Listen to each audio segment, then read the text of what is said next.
Let's chat drinking. This is a big question that I get from people all the time, and I know alcohol can feel kind of confusing or overwhelming, especially when we start tracking macros. Because is alcohol a carb? Is it a fat? Where does it fit? How do I track it? It can feel really tough and kind of a not sure where to start point. Alcohol doesn't really fit into one specific macro category. It essentially comes out to 7 calories per gram of alcohol.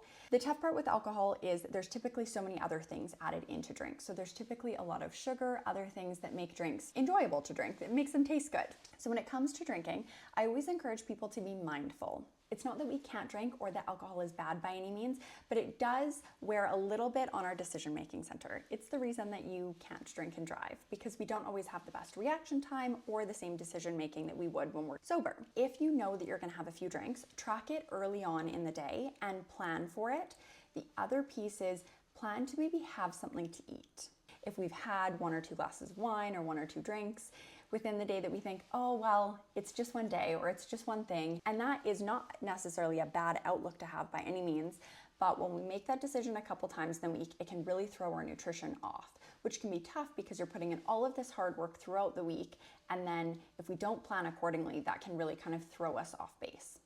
So what I encourage people to do if you are gonna have a couple drinks is make sure that you're also getting in enough water. So if you're going out for drinks with friends, have 1 alcoholic drink and then 1 mocktail or 1 non-alcoholic drink. And that could be anything from having a glass of water, having soda water and a lime. I always encourage people, if you're out drinking with friends, have a mocktail or have some sort of soda water with a lime in it, something like that that feels fun. Ask for them to put it in a fun glass for you, because there's nothing worse when you go out for drinks with friends and everyone has a wine glass or a nice glass at the table and you get the plastic kids cup of soda water with your lime. You kind of feel out of place. Or if you go to a social event and everyone's drinking a glass of wine and you show up with your water jug. Hi, over here with my Stanley or my water cup. It just doesn't feel as fun.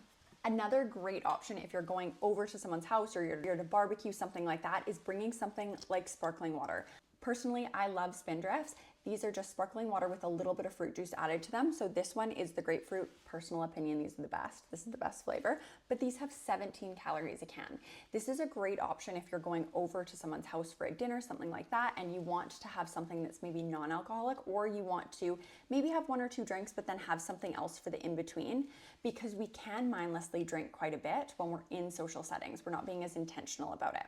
If we alternate between maybe having something like a beer or a cider, and then every other one we have something like a sparkling water, it really helps bring down our overall calorie count. It keeps us more hydrated. These also taste really good, and there is something psychological about grabbing a can out of a fridge that's cold and cracking it open. These are great on hot summer days when you're mowing the lawn and you want to have something like a cold beer or a cold cider, but you don't want to use your calories on that. If the option is available to you just as easily as having something like a beer, the chances of you making that more macro-friendly choice, the choice that's working towards your goals more, is so much higher. We want to make the healthy choices just as convenient as any other choice, and we want it to feel the same. So if we open a fridge and we're at a social event and we have this paired right beside a beer, if this is cold and right beside it, we're more likely to make this choice because it's there, and it gives us the same experience of grabbing a cold can out of the fridge and cracking it open.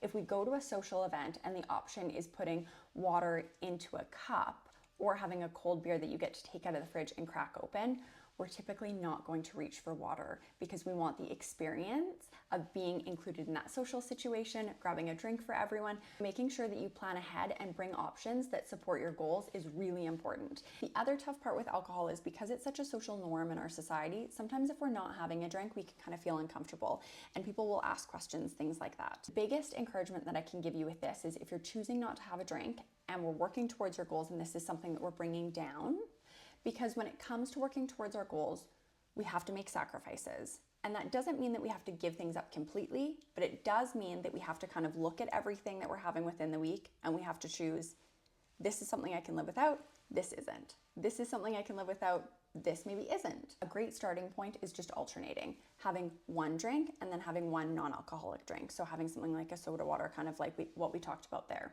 Because when we're in social situations and we're chatting, it can be really easy to mindlessly drink and also mindlessly eat. And a lot of people will mindlessly eat a lot more the more they're drinking. So if we can kind of limit that alcohol consumption a bit It really helps stop the mindless eating piece.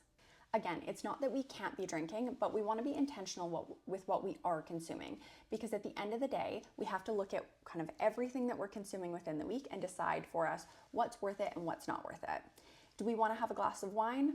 Sure. Or we want to have a beer? Sure. But let's have one and really enjoy it, because at the end of the day, the first one is typically the one that you enjoy, and after that, you don't really enjoy it as much. So after having one, it's worth switching to something that's still going to give you the same experience, but not necessarily the calories that come with alcohol.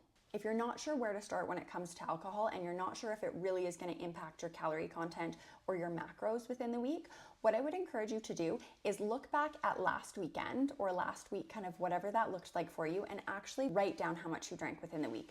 Be entirely honest with yourself about how much you actually drank. So whether that was going out with friends one night, maybe a social work event, a family event, whatever that was, write out everything that you had to drink within the week. Then what I want you to do is you can go into maybe just a past day in your tracking app and track them all within one day.